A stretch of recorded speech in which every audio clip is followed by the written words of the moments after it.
আজকে এই পর্বে আলোচনা করব শিক্ষা সম্পর্কিত বা শিক্ষাবিজ্ঞান বিষয়ের বেশ কিছু উল্লেখযোগ্য উক্তি এবং তাদের প্রভাবটা। এটা যারা এডুকেশনের স্টুডেন্ট তাদের জন্য বা অন্যান্য টিচিং এক্সাম যেখানে একটা কমন কোয়েশ্চেন যে শিক্ষা কী বা এডুকেশন সম্পর্কে কয়েকটা উক্তি বলুন, বা টিচিং রিলেটেড যে কোনো এক্সামের জন্য ভীষণ ইম্পর্টেন্ট হতে চলেছে। তো শুরু করা যাক। প্রথম হচ্ছে, শিক্ষা হলো অভিজ্ঞতার পুনঃসংগঠন। কথাটি কে বলেছেন? ডিউই। শিক্ষা হলো চরিত্র গঠন এবং ধার্মিক জীবনযাপনের উপায়। স্বামী দয়ানন্দ সরস্বতী। শিক্ষা হলো মানুষের মহত্বের প্রকাশ। স্বামী বিবেকানন্দ। প্রকৃতির স্রষ্টার হাত থেকে যা কিছু আসে তা সবই সৎ এবং মঙ্গলময়, বলেছেন রুশো। জ্ঞান হলো সকল প্রকার সম্পদের জননী, বলেছেন রুশো। জীবনে যে কোনো ধরনের বহিঃপ্রকাশই হলো সক্রিয়তা, বলেছেন ওয়ার্ডসওয়ার্থ।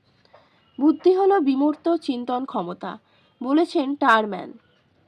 লক্ষ্য সামনে রেখে কাজ করাই বুদ্ধিমানের কাজ, বলেছেন জন পেস্তালস্কি।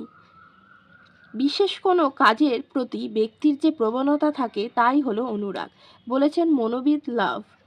একজন আদর্শ মা 100 জন বিদ্যালয়ের শিক্ষকের সমান, এটি বলেছেন জর্জ হারবার্ট। এই উক্তিটা ভীষণ ইম্পর্টেন্ট যে একজন আদর্শ মা 100 জন বিদ্যালয়ের শিক্ষকের সমান। এই উক্তিটা কে বলেছেন? George Herbert. এটা ভীষণ ইম্পর্টেন্ট এবং এটা এক্সপ্লেন করতেও বলা হয় যে কেন এটা বলা হয়েছে। দূরাগত শিক্ষা হলো দূরশিক্ষণ এবং দূরশিক্ষণ, বলেছেন কিগ্যান। বয়ঃসন্ধি হলো পীড়ন ও কষ্টের কাল, এটি বলেছেন স্ট্যানলি। তো এটা ভীষণ ইম্পর্টেন্ট। তারপরে হলো মনোবিজ্ঞান হলো মনের বিজ্ঞান, বলেছেন হোল্ডিং। মনোবিজ্ঞান হলো চেতনার বিজ্ঞান, বলেছেন অ্যাঙ্গেল। পাঠক্রম বাস্তব জীবনের প্রতিফলন ঘটায়, বলেছেন কিলপ্যাট্রিক।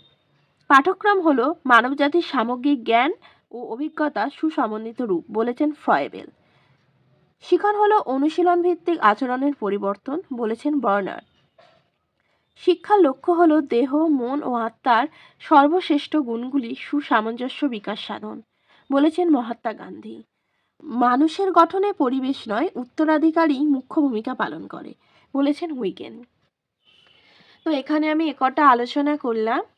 এর মধ্যে যেগুলো রেড কালি দিয়ে দাগ দেওয়া আছে বা স্টার দেওয়া আছে সেগুলো খুবই কমন এবং খুবই ইম্পর্টেন্ট।